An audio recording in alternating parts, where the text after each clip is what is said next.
Welcome to Contemporary Black Voices, where we take on the most important issues confronting Black America. Today, we discuss gun violence in America, what can be done and what can be done to curtail it.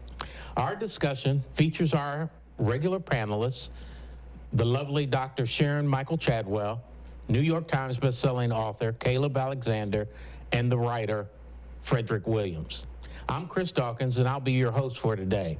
We focus on recent gun violence, but mainly what has happened in the Tennessee during this last week, where 3 legislators were facing expulsion from the Tennessee Legislature. The Republican-led body expelled 2 of their members who are Black, but the one white woman escaped expulsion. Do you see what this looks like? When Blacks do it, we are punished, but when whites do it, it's okay. This is not equality, and it is not acceptable. The question was asked to Representative Gloria Johnson, the white representative, why she thinks the 2 Blacks were expelled, but not her. She answered by saying, probably because of the color of their skin. Last week, children across the country walked out of their schools in protest, saying they felt unsafe in school.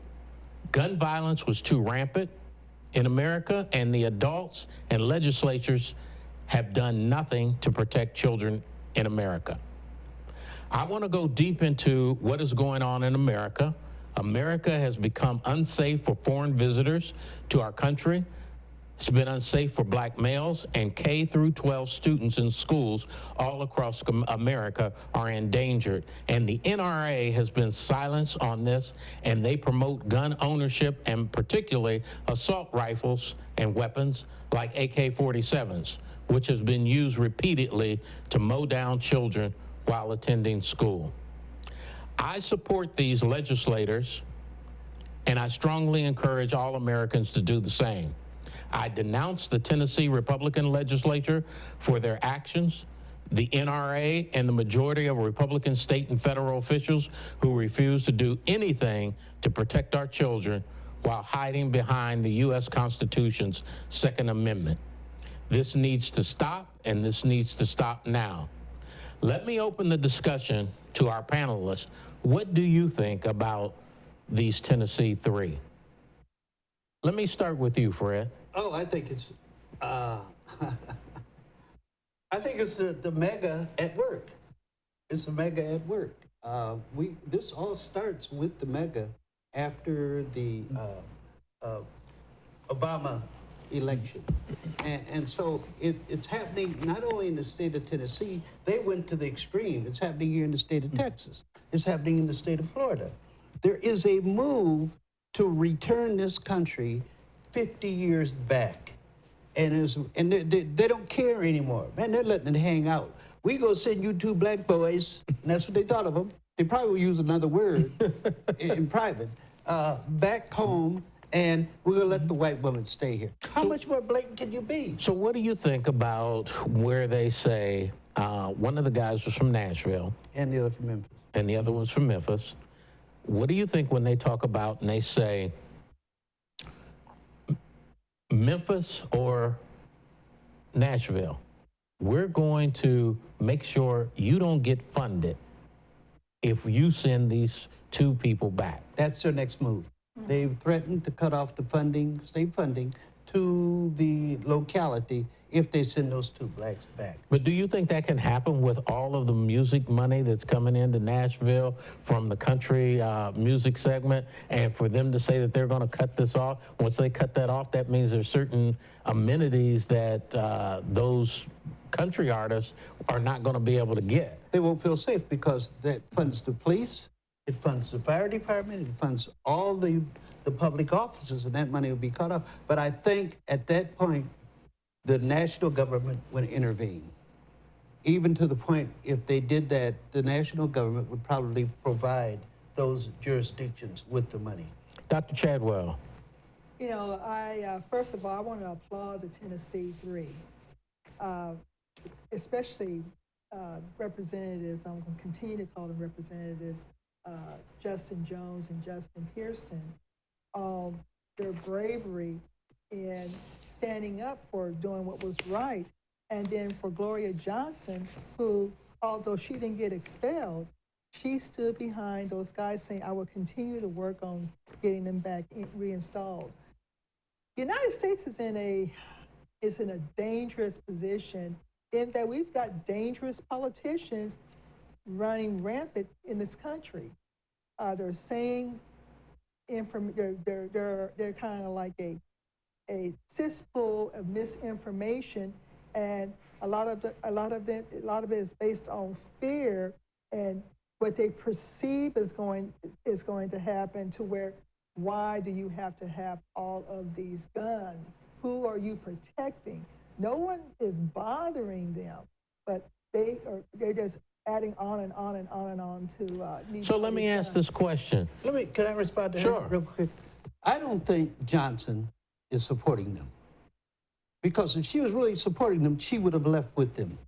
She would have said, if you're going to put these 2 black men out, I'm walking out too. That would have been supporting them. I think she abandoned them. Yeah, that's an interesting perspective. I didn't think about that. Yeah. I'm sorry. Go ahead.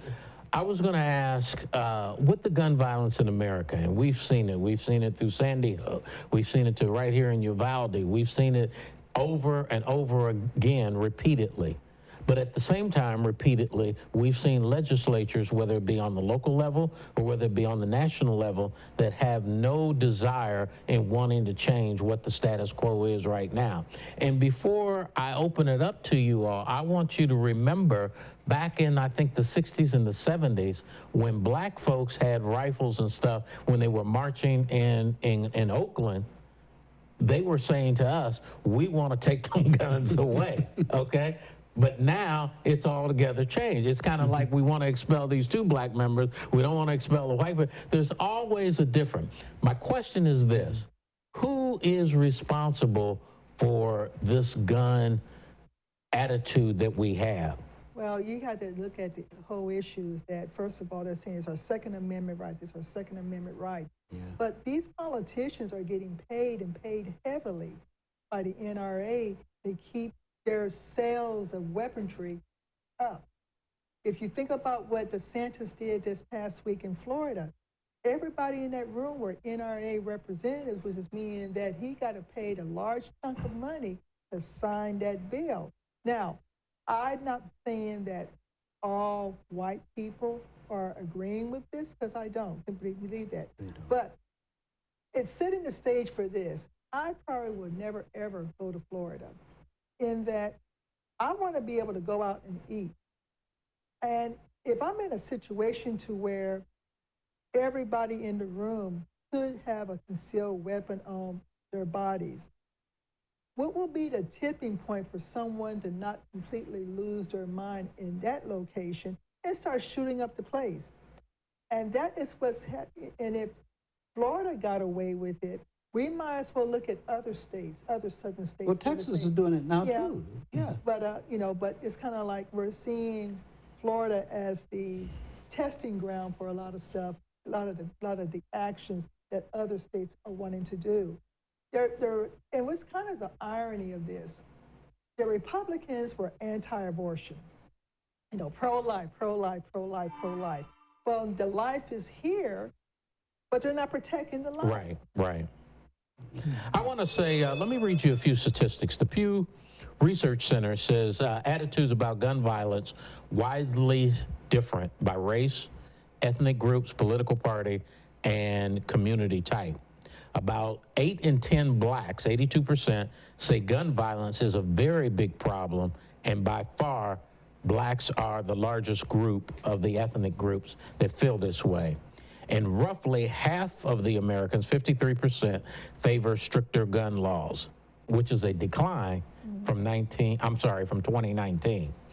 So my question becomes this. We automatically know that our legislators are not, well, first of all, even before I get there, we are sending legislators to both the state and the federal who are not working in our best interest. And our most important asset that we have are our children, and our children are being mowed down. So these three legislators in Tennessee said enough is enough, something needs to be done. And they were fighting an uphill battle with the legislature in Tennessee. My question is this: what do we do, because we are being failed by our legislators? We're not electing the type of people that foster our ideas. So what do we do? We're not voting. We're not voting. Okay. In off elections, which are the elections, even years that are not presidential, those are key elections. Like what happened in 2010. So do we give up? No, I'm saying we don't vote. In 2010, we voted. In 2008, we voted and got Obama elected. 2010, we sat on our butts and didn't do anything, and he got slaughtered with the Congress. midterm. The midterms, and that happens in the states. We don't vote in state elections because we don't put that much emphasis on how important they are, and they're very important, as we're starting to find out. And I agree with you, but my point is that if we don't get the people, we already know we're not getting them because of not voting. We're not getting them in the legislators that we want, in the legislature that we want. So what do? Do we lay our laurels down and say, because we're not getting that, we're not going to do anything, and it's a reason, we're not getting the people to vote, so that's the reason for this problem? Or do we have to figure out an alternative as to what we do? Well, what's the alternative? What alternative can you have to voting? If you think about it, okay, so gun violence has always been at the topic of discussions, okay? But it was usually based on what was the messaging out of Chicago. What about black on black crime? What about black on black crime, right? What about the rappers? Rappers are talking about this and that and that and this with guns. But if you look at where a lot of the mass shootings are occurring and who is involved in those mass shootings, It's white folks. it's white people. Right. And so white people are going to have to decide that either you keep voting the way you do or going to vote for people who's going to protect your best interests, which are your kids. I'm seeing more and more information popping up on my phone, and especially in my neighborhood. We got, what's the best homeschool? What's the best homeschool? What's the best homeschool? In my district, the school district that I live in right now, all last week, and you live there in that area, we were seeing information. This kind of like it's kind of like a little ticker board. At this school, bomb threat, little white girl. At this school, kids got a hole in the girls' locker room peeping. At this school, at this school, at this school, and all of those schools were located in predominantly white neighborhoods. But let me ask the question. Fred says we're not voting. You said white folks, all this is happening to white folks. Who is actually responsible? But what I'm saying is that, black people still need to vote, okay? They need to vote for their own interests. I agree. But I believe also that a lot of this stuff is happening in white neighborhoods. I mean, if you look at what happened in Tennessee, that was an affluent white neighborhood, okay? And so the way I'm looking at it, in terms of my school district, it's getting closer to the diamond of neighborhoods in San Antonio, okay? And so what's it going to take? Do you continue to put in the Marjorie Taylor Greens, or do you put in politicians who will vote for your best interest? And as long as these politicians are getting money from the NRA, they're going to vote. They're going to do. They're not even going to take care of gun violence. And one of the big problems. I want to jump in a little bit. And so, one of the statistics that Chris didn't mention was the leading cause of death for people under 24 is gun violence. And so another thing that we've touched on is a lot of these mass shootings are occurring in affluent communities, and so and that's when they make national attention. Sandy Hook, the shooting that occurred there, that was an extremely affluent community. Columbine was an affluent community. The community that happened in Florida. That was a very affluent community. Right. And so to me, there's a compact, a secret compact, and I think there's a wink and a nod, and a lot of times you have these white wealthy community and white wealthy folks who are not going to get involved in redressing gun violence until it happens to their community, until it becomes personal.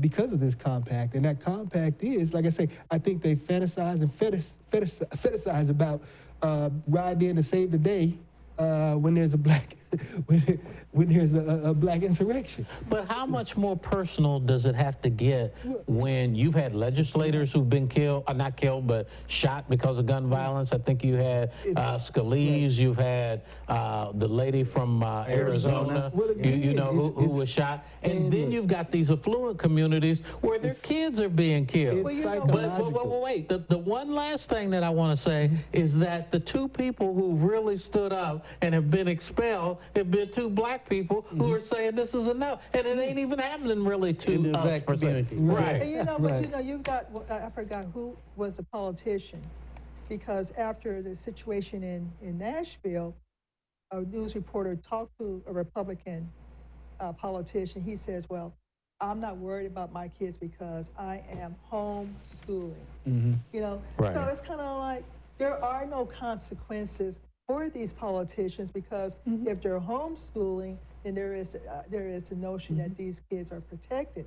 So I don't understand, other than the fact that they're getting paid well. I mean, wasn't, you know, hundreds of thousands of dollars from the NRA? And I think there is a list of what these politicians are getting paid. I can't envision what type of donation the NRA gave DeSantis as they stood behind him, smiling and shaking their heads to, you know, make it, you know, open season in Florida. Let me say this to the camera, and I want to say directly. Henry Cuellar, Cruz, Ted Cruz, and what's our other senator? Cornyn. You have an open seat on this show to come and tell us why you've done the things that you've done. I mentioned two Republicans and one Democrat. Tell us why we should continue not only to elect you, but why you are continuing to support these people with these guns. That's what I want to hear. So you've got an open seat here to be able to come to explain to the viewers who it is. And if we've got viewers out there that know how to get in touch with them, I want you to send this tape to them so that they can see it. Well, you want them to come. You want them to come. Okay, that's okay. I don't want them here. I don't want to see them. Okay, but you're right. You said they have open seat. Fine. We know they're not going to do it. We know they're cowards. But you know, but I think that although a lot of this is happening, as far as we're seeing on the news in affluent white communities, black communities need to stay on, you know, on a high alert also, because at North Carolina A&T this past week, 4 o'clock in the morning. Right.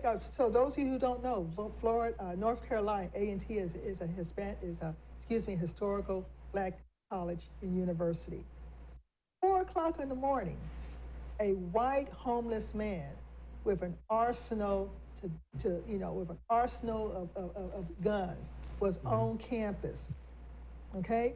Now, why was he on campus at 4 o'clock in the morning? For one thing, and he's homeless, he has all these guns, but interesting enough, he was able to bail himself out of jail, homeless, the next day. So, someone has always told me, and although I didn't necessarily agree with him 100%, he believes that these mass shootings going around the United States is they're testing the vulnerabilities in these affluent communities, and will eventually turn to black communities and Hispanic communities, you know, somewhere in time. And I think that when this guy showed up at a historical black college university at 4 o'clock in the morning, it was a failed attempt for a mass shooting. We're going to take a break right here. I think we've had a great spirited conversation about this. We're going to take a break right now. And when we come back, we're going to talk about what can black folks do to really help in this situation, or are we helpless or hopeless? We'll be right back.